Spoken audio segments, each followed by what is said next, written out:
আমাদের তো আগে স্থানীয় পর্যটকদেরকে নিয়ে চিন্তা করতে হবে যে আমরা নিজেরা যারা আমাদের পারিবারিক উদ্দেশ্যে যে ভ্রমণগুলো করি সেগুলো নিরাপদ, সাশ্রয়ী এবং আনন্দময় করার প্রচেষ্টায় আমার ব্যক্তিগতভাবে সেটা আমার লক্ষ্য যে আমাদের নিজস্ব পর্যটকদের জন্য আমরা আরও কি ভালো ব্যবস্থা নিতে পারি।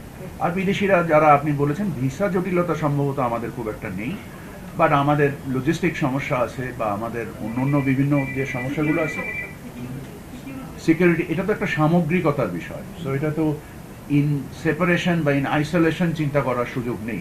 তো সামগ্রিকভাবে যখন আমাদের অবস্থার আরও উন্নতি ঘটবে, আমরা মনে করি আমাদের পর্যটন শিল্পেরও আরও উন্নয়ন ঘটবে। পরিবেশ, বন ও জলবায়ু মন্ত্রণালয়ের সাথে আমরা একযোগে কাজ করছি। আমাদের ট্যুরিজম বোর্ড এই জাহাজ শিল্প, কারণ ট্যুরিজম খোলার আগে আমাদেরকে সকল বিষয়টা একাধারে যেমন পর্যটকদের নিরাপত্তা দিতে হবে, আর যেহেতু এটা আমাদের ইউএন ট্যুরিজমের একটা হেরিটেজ জায়গা, আমাদের প্রবাল সবকিছু সংরক্ষণের জন্য আমরা 1 নভেম্বর থেকে আশা করছি খুলব সীমিত, যেটা আমাদের 2000 করে প্রতিদিন যাবে। এবং এই বিষয়ে একটা সফটওয়্যার আমরা অলরেডি তৈরি করেছি। এই সফটওয়্যার এখন ইন্টিগ্রেশন করে জাহাজ শিল্পের সাথে ইন্টিগ্রেশনের কাজটা চলমান আছে। আশা করি আমরা নির্দিষ্ট সময় এটা ওপেন করতে পারবো, যেটা নভেম্বরের 1 তারিখ থেকে শুরু হবে। আমাদের একজন অপারেটর সিলেকশন, যেটার ব্যাপারে সেক্রেটারি ম্যাডাম আপনাদেরকে বলেছেন যে প্রসেসের মধ্যে আমরা বর্তমানে রত আছি। আমাদের যখন একজন অপারেটর সিলেকশন হবে, এর পরের ধাপটা হচ্ছে ওরাট, অপারেশন রেডিনেস টেস্ট। সেই অপারেশন রেডিনেস টেস্টের জন্য আমাদের বেশ কয়েক মাস সময় লাগবে, যার যে অপারেটর এবং যারা এটার জন্য নিযুক্ত যারা কনসালটেন্ট আছেন, তারা যখন এই অপারেশন রেডিনেস টেস্টটা কমপ্লিট করবে, আমাদের এয়ারপোর্টটা চালু হবে। আর এটা চালু করার ক্ষেত্রে, অপারেটর নিয়োগ করার ক্ষেত্রে আমরা আমাদের পূর্বের বক্তব্য, আমাদের বর্তমান বক্তব্য একই, এখানে কোনো ভিন্নতা নেই।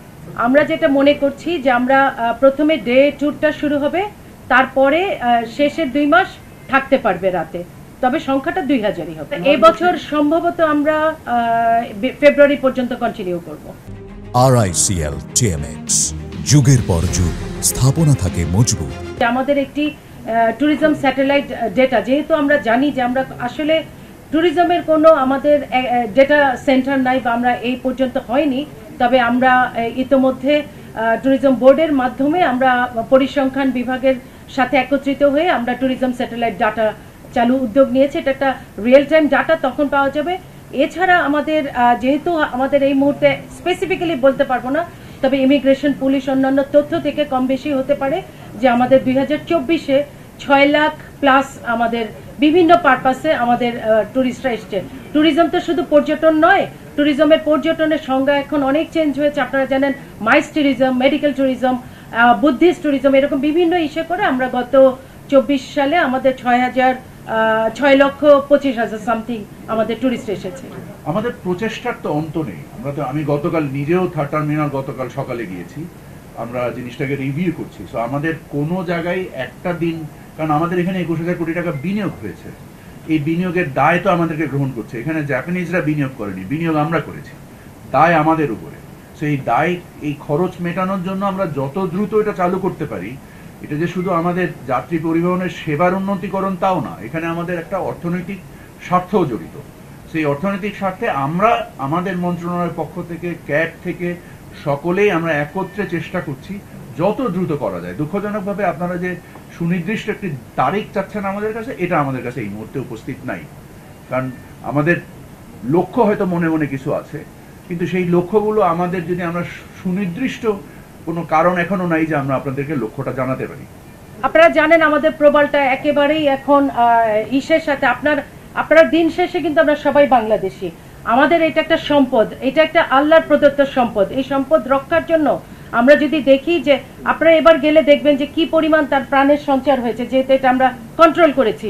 তো আমাদের পর্যটকদের জন্য একটা আচরণ বিধি তৈরি করা হয়েছে। আমরা যখন দেখব যে সকলে তার আচরণ মানছে, প্লাস্টিক ইউজ করছে না, আমাদের জীবাশ্মগুলি নষ্ট হচ্ছে না, তখন আমরা ধাপে ধাপে হয়তো বাড়ানোর পরিকল্পনা সরকার করবে। তবে এই পর্যন্ত আমরা যেভাবে বলেছি আগের বছরের মতোই চলবে। পরিবেশ মন্ত্রণালয় এটাকে আপনাকে সঠিক জবাব দিতে পারবে, বাট একজন নাগরিক হিসেবে যেটা বুঝতে পারি যে আমাদের কক্সবাজার হচ্ছে একটা স্যান্ডি বিচ, এখানকার জীববৈচিত্র্য, এবং আমাদের সেন্ট মার্টিন একটা ছোট্ট একটা দ্বীপ বাংলাদেশের, ওখানকার যে জীববৈচিত্র্য, এটার মধ্যে ব্যাপক পার্থক্য রয়েছে।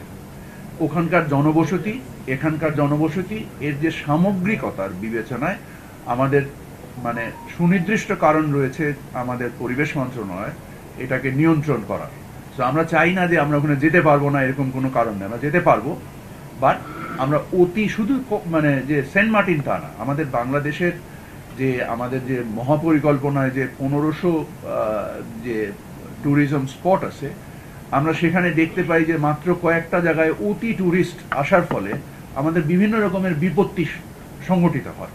তো আমরা এই জিনিসটাকে মাথায় নিয়ে আমরা এই জিনিসটাকে সংরক্ষণ করার উদ্দেশ্যে, জীববৈচিত্র্য সংরক্ষণ, স্থানীয় জনবসতির যে চাহিদা সেটাকে সম্মান করে আমরা একটা মানে জিনিসটাকে সীমিত করতে চাচ্ছি।